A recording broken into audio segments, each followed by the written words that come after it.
Hello and welcome to One on One. And I am so glad to have Miss Elyssia, our daughter, as our guest host today.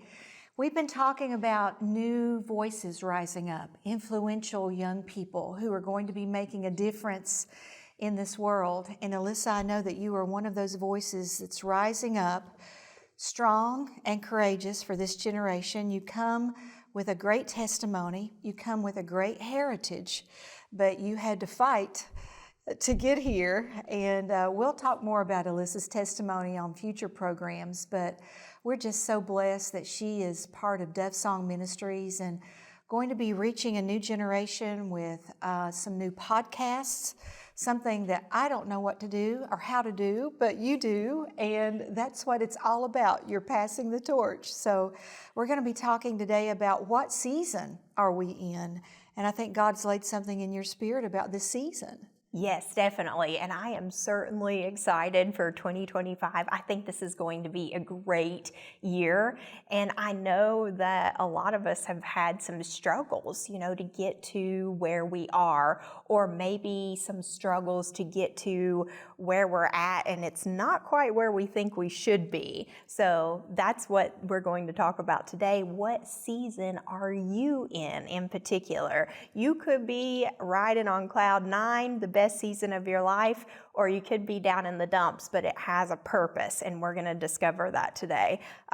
And we look at some of the most beloved characters in the Bible. David was a shepherd at first before he was king. Gideon was a farmer. And Joseph was just a boy with a dream with absolutely nothing to show for it. So you could be in one of those categories, and we're going to find out how to really make those dreams come true where you're at today. You know what you said, all of us have a dream. All of us have a purpose. When you mention David, when you mention Gideon, when you mention Joseph, we know that Joseph we call the dreamer. But with David, God placed a promise in his heart. And Gideon, an angel came to him on a threshing floor when he was on the run from the Midianites and terror, and told him that he was a mighty man of valor. And you're thinking, God, what season am I in that you're going to come and say, I'm going to give you a promise, you're a mighty man of valor, or I'm going to give you a dream that you're going to save a nation. Wherever you are today, whatever season that you are in, God is saying that this is your now season. There is a purpose for every season. There's a purpose, and believe me, Buddy has taught me this. There is even a purpose for the winter season. For he said, be still. Sometimes you just need to be in the stillness and the quietness so that God can birth something in you. But whatever season that we are in, we see that all of the others, the patriarchs and the matriarchs of the Bible, they have been in the same season. So I think we're going to talk more about Joseph today and the dream that God gave him, how it's very important that when God does instill a dream in that season, to be careful who you share that dream with. Yeah, and that's a great point. So he just started out a dreamer, but that was such an important phase in his life that he didn't even know. And he sort of had to face a little bit of consequences for that because he thought he could trust his brothers because they were family, but he couldn't even trust his family. And we see in Genesis 37, it's a version of Joseph that we all have been, so we can all relate to it. This is the Joseph that we were when we were younger because he's so trusting, he's so innocent, and he's his father's favorite child. His father gave him this coat, and so his brothers got very jealous of him. It says that Jacob loved Joseph more than he did any of his other sons because Joseph was his favorite. So Joseph's brothers hated him and would not be friendly to him. The Lord gave him a beautiful dream that he would be ruler, but he had to learn the hard way not to share that dream with his brothers because when he shared it, they were so jealous that they actually wanted to kill him. Now, I've been in a few fights with my sister, maybe only 2 in my life, but we've never wanted to kill each other. Thank God. They literally wanted to kill him. In verses 26 through 28, we see that they threw him into a pit and were contemplating just leaving him there to die, but instead they sold him for 20 shekels of silver. Like, that was much better, but he was sold into slavery. He was 17 years old. Just imagine being so innocent and not knowing and loving your brothers, and then they betray you like that. But God had a plan through all of this, and it's amazing what God does from this point forward for him. But can you imagine, we've all been through the pit cycle in our lives, that you're there and you're thinking, God, I don't deserve to be here. I don't know why I'm here. It could be a betrayal. It could be an illness. It could be a financial ruin, a divorce. It could be all kinds of things that are going on in our life. And we're in this and we're looking up and we're thinking, God, what do we do now? I don't deserve this. But we see also the beginning of Joseph's character, and this was a character builder, that is he going to get mad at God and shake his fist and say, I don't deserve to be here, and become bitter? Or is he going to keep that dream in his heart and let God nurture that dream? Because when God gives you a dream or a promise, we keep it in our hearts. And it's important to guard our hearts. And it was important for Joseph to guard himself even when he was in the pit. Elyssia, can you imagine the despair that we've all been in there, in that place that we look up from the pit experience and we say, God, where are you? We've all been there, but there's a purpose for the pit, and that pit led him on to the next phase of his journey. Yeah, and guess where that next phase in the journey was, and it was a very important one. It was, he was in Potiphar's house, so he sold him to somebody who was captain of the palace guard. So really, Potiphar was very impressed with Joseph. We see in verse 39 that Joseph was a very handsome young man.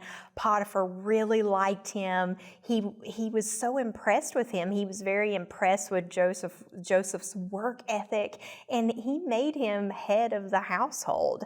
And he was so very close to him, and they had a wonderful working relationship, and he was enslaved to him, but God still gave him favor through this. But he was so handsome.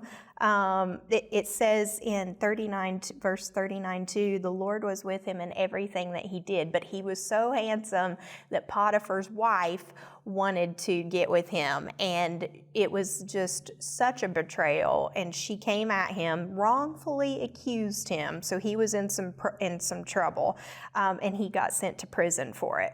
So I mean, there are probably some times in my life too, I should have been taken to prison when I was about Joseph's age, but I didn't, thankfully. I don't want to know about it. Maybe I don't know about it. But what I love about this story is when Joseph was sent to prison, he had favor in the prison. So what I want you to get from this is, you may feel like you're literally in a prison now. You could be unemployed. You could be in a job that you detest. You could be somewhere that you absolutely loathe. You could be in the hardest place in your life and feeling like you're entrapped in a prison. But he literally got promoted in this prison. That's what God's favor does. Yes. And I want to revisit, when we went back to Potiphar's house, we see all of these character building blocks that are going on in Joseph's life. He was faced with a great temptation. He could have given in to that temptation and nobody would have known. But God was building his character, and he said, I can't do this against my God, and I can't do this against Potiphar. And when she went to her husband and she falsely accused him, Joseph could have said no, and gotten angry. But Potiphar, I think, knew in his heart, because Joseph had favor. That's why he didn't put him to death, as he could have rightfully done. He just said, I'm just going to put you in prison. But we see from the pit to Potiphar's house, now even to the prison, that there's some real character building going on. But we don't see one time that Joseph has gotten bitter, that he's gotten angry. He still has faith in his God. He still has that dream in his heart. He's still holding on to that because now, Elyssia, I would say that years have passed. He's no longer that 17-year-old. Years have gone by, and now he's thinking, God, is that dream really going to come to pass in my life that you gave me? I've been through all of this, and now I'm in prison. We've all felt that way. Now we're in a prison experience. Well, it's interesting that you say that about the dream, because that was really, we all have giftings, and each and every person, we each have a gift that's given to us from God. And it may be something that we haven't discovered yet or something we know that we're good at, but God's gifted you with that for a time and a season and a purpose and a reason to help the people in your life right now and in the future. And one of Joseph's first giftings was that beautiful dream that he had. And I think his dad even laughed at him. He's like, okay, son, I'm going to bow down to you. Really? Is this the dream? But Joseph had a gift with the dreams. And when he was in prison, guess what he started doing again? He started dreaming. And yes. When he had a dream, so he he got promoted in the prison. So if you're in a prison right now, guess what? You can get promoted. So he was in favor with the guard, and the guard absolutely loved him, and he put him over things in the prison. So you may actually be managing a group of people that are like cell inmates, and you're managing them in your office, and you're like, I am in a jail cell right now, but you have favor, and that is character building. So do not take that for granted.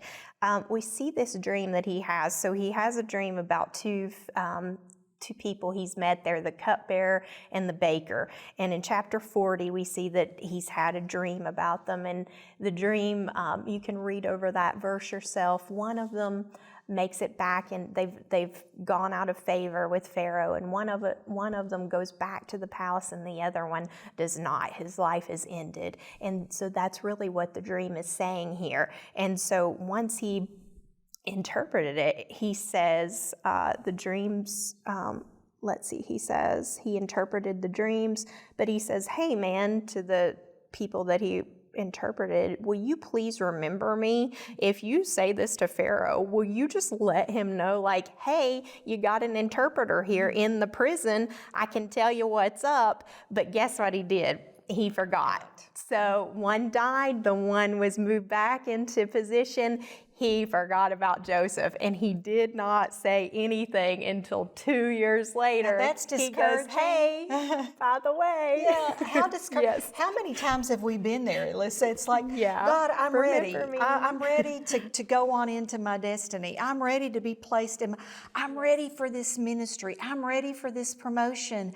And you're like, hey, God, you just forgot about me, or somebody else was promoted over you, and you're like, this isn't really fair. Mm-hmm. So you're still in that waiting point. What is that? Still character building.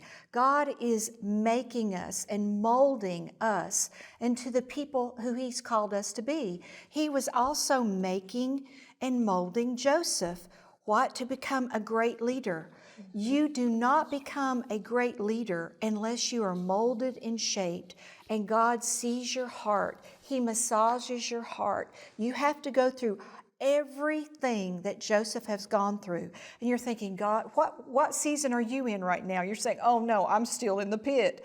Well, there's good things coming, but there are steps for you to get to the palace. So I can only imagine that Joseph is now so discouraged in prison, thinking, God, are you just going to leave me here? How many times, Elyssia, do we think, God, are you just going to leave me here? Do you not know what's on the inside of me? I'm a dreamer. I've got these gifts. I've got these talents. I'm ready to do something big for you. And God's like, well, just wait. I'm still building you. I'm still giving you that character. Don't feel like you're betrayed.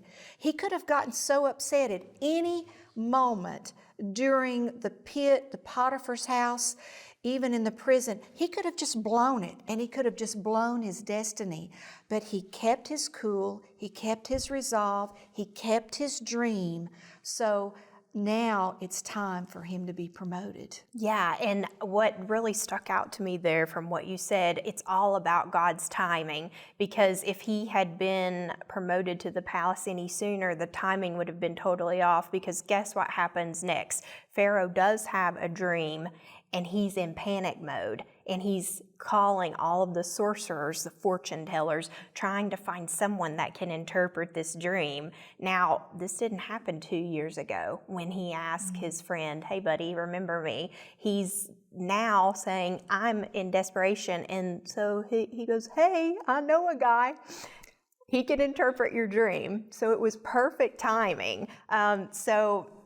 He brought Joseph up. He said, bring this young man up. I want him to interpret the dream. And it says here in verse 17, then Pharaoh said to Joseph, in my dream, I was standing on the bank of the Nile when out of the river there came up 7 cows, fat and sleek, and they grazed among the reeds. After them, 7 other cows came up, scrawny and very ugly and lean. I had never seen such ugly cows in all the land of Egypt. That's kind of funny. Then lean, ugly cows ate up the 7 fat cows that came first. But even after they ate them, no one could tell that they had done so. They looked just as ugly as before. Then I woke up. And he also has a dream here in 22 about 7 heads of grain. And so when Joseph hears these in verses 41 through 56, he interprets this to Pharaoh as 7 years of prosperity and 7 years of famine. And he's so impressed with this because no one has been able to interpret anything. They've said, we have no idea. He actually gets promoted. So he is now promoted. He goes from prison right here to major promotion in the palace. And Joseph, what it really impressed me is how he handled this time of promotion. He didn't go off and have a party and like, hey, we got 7 years of prosperity, guys. Let's just have a good time. He used that time, and that was character building. Like you said, the leadership skills, leadership building, character building. He used that time to do what? To store up the grain. Because he was second in command to Pharaoh. Now, this is just what God does. You're just a little boy with a coat of many colors who gets thrown into a pit, gets sold into slavery. Then you go into Potiphar's house. You're a slave. Then you get falsely accused. Then you go into prison. And now you're second in command under Pharaoh? Is that just not what God does? In God's perfect timing, there was a plan. The plan was for him to wisely store up grain from all of the subsidiaries of Egypt, put them in the silos. All of this grain was to be there for 7 years. They stored it up, wisdom. The wisdom that he had gained. God had given this dreamer wisdom. He had given this dreamer now the position to do what he needed to do because there was a plan. Because after the 7 years, then we know that there are 7 years of famine.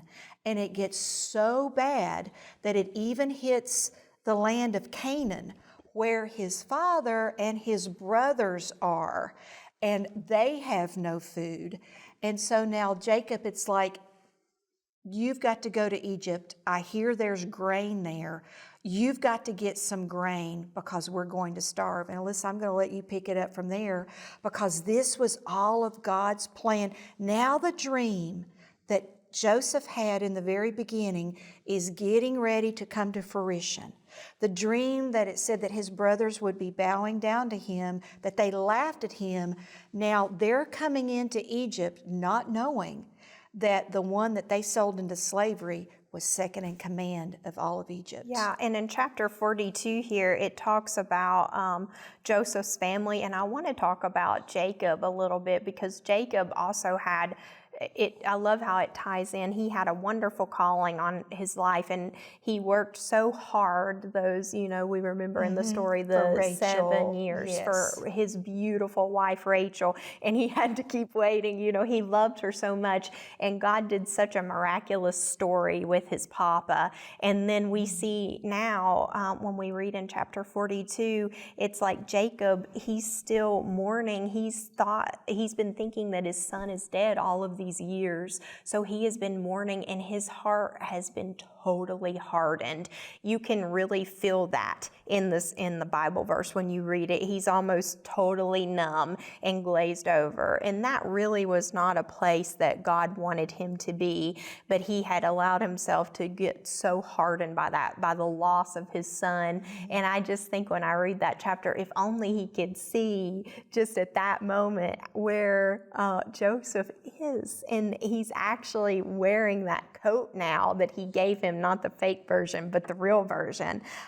So it's funny, we see the sad state that him and his brothers are in, and the famine had touched all of them. And so he sarcastically, I think this is funny, he looks at his sons and he blatantly says, "Why do you just keep looking at each other? Go to Egypt and get some grain." So he's just like, "Go, get out of here. We need some food or we're going to die." And you can only imagine too, and this is a product of sin, the guilt that his brothers had held on to for all of those years. So they're kind of holding on to that guilt, and they're thinking, "Oh man," so they're living with this in all of these years, and they're thinking of that on their journey to actually go see their brother, who they do not know is their brother. But you'll see later on how that guilt sort of unfolds. So this story's not just about the boy with the beautiful coat of many colors, but his whole family. And we'll see here later on how the Lord restores the whole family back together. But that's God. When God comes in to restore, and he restores and more. And I love what you brought out about Jacob. Jacob had a call in his life. He had a promise, because the promised land was for Abraham, Isaac, and Jacob. But he had grown old. He had become bitter. He had become heartbroken. And then the brothers who had perpetrated this evil against Joseph, they had held this all of these years, the sin that was there. But then here they came in to Egypt, and they had to come before the second in command, not knowing that it was Joseph. And they had to bow down and ask for grain. And this is what is so amazing. When the dream comes to fruition, many, many years, he sees them. And what's amazing is that Joseph instantly recognizes them, but they don't recognize Joseph, because Joseph doesn't look the same. Joseph is an Egyptian. He's got the Egyptian hairstyle. He's got the Egyptian robe. He's got the Egyptian ring. They bow down. They kiss his ring. And he's like, "Where have you come from?" And they give him all of the story. And Joseph knows that these are the brothers who have betrayed him. And it grieves his heart, but also knowing that they have come to him, that God has had a purpose for everything in his life. The pit, Potiphar's house, the prison, and now the palace. That he is there not only just to save a nation, but to save the family who he's loved. Yes, the family betrayed him. Yes, the family lied on him and wanted to kill him, but that's still his family, and he loves him. And Elyssia, we see that the prominent verse here is that Joseph says, what the enemy meant for good, God has turned this for evil. What you've meant for evil, God has turned for good, to not only save you, but to save a nation. Yes, exactly. And I love how the story ends here, tying in at the end of between chapter 42 and 43. So, like I said, his father is so hardened, and he's got a little bit of PTSD, like I think all of us have. He didn't want the youngest brother to go. So the first time the brothers went to go ask for grain, he wasn't with him. So I think Joseph, it reads that he was a little concerned. And so Joseph almost starts this cat and mouse game with the brothers. And he's like, "Well, I need to find out if he's still alive." So it says in chapter 43 that he continues, and he goes back and he says, "Come back, and you need to bring your brother." So can you just imagine the sheer emotion? So he's going back and forth with them, and then it even says that Joseph has to go and cry for a minute because he knows that this is his family, but he's trying to maintain composure, maintain his professionalism, and he comes back, and then he just can't take it anymore, and he says, "Oh, these are my brothers," and they're scared. They think he could kill us, but he absolutely comes to them with such love and open arms. And I think that the beauty of this story is, we can just fall into this trap of losing faith and complaining and like, where am I at right now? God, I feel like I'm in the pits. I hate this job that I'm at. I hate having to take care of all these things that I'm doing right now. But those places are training ground for us. And Joseph handled each of them with absolute professionality, and he grew through each chapter in his life. So we really take from this near the end, the whole family is restored, and just the beauty of everything. And it's just such a gorgeous thing to see how Joseph forgives his brothers too. It does, and that's part of his character. Yes. That's what he had to go through, and the love. And it shows us how God loves us. No matter what we have done and what we've been through and how we've betrayed him, God still comes to us with open arms to say, you don't have to live in famine. I've got plenty. I'm here to restore you. This is such a beautiful story of restoration that we see, and we see it in the Old Testament, but it's for our lives today, Elyssia. This is restoration for us, for our families, for our children, for our nation. And God is saying, come, I've got this. I'm going to take care of you. I love you. And what you meant for evil, God has turned this around for good. And we see that this is happening. This is the promise. This is the season that we are in right now. We are in a season of restoration, and I'm so glad that you brought this beautiful story of Joseph, one of my favorite stories, and I'm sure yours as well, that we are reminded that God is a God of restoration, and he will carry us through the pit, all the way through the palace. We just love and trust him. Well, we count it a great honor to come into your homes each and every week. Until we see you again this time next week, remember, God is always faithful. Hey, it's always great to get to come to you and thank you for the many years you've supported this ministry through your prayers, through your financial support, just through loving us through this time. And we just thank you that you open your homes up, that we can bring the good news of the gospel every week. And we just count it an honor to do that. We are truly humbled to receive your praise reports of salvation and healing, and we are so excited to usher in this great end-day harvest with you, great harvest of souls. Just know the very best is yet to come. We hope this program has enlightened and enriched your life. This ministry is made possible by the grace of God and your generous financial support. If you would like to partner with our ministry to spread the good news of the gospel of Jesus Christ, write, call, or visit our website at www.buddyandveronica.com.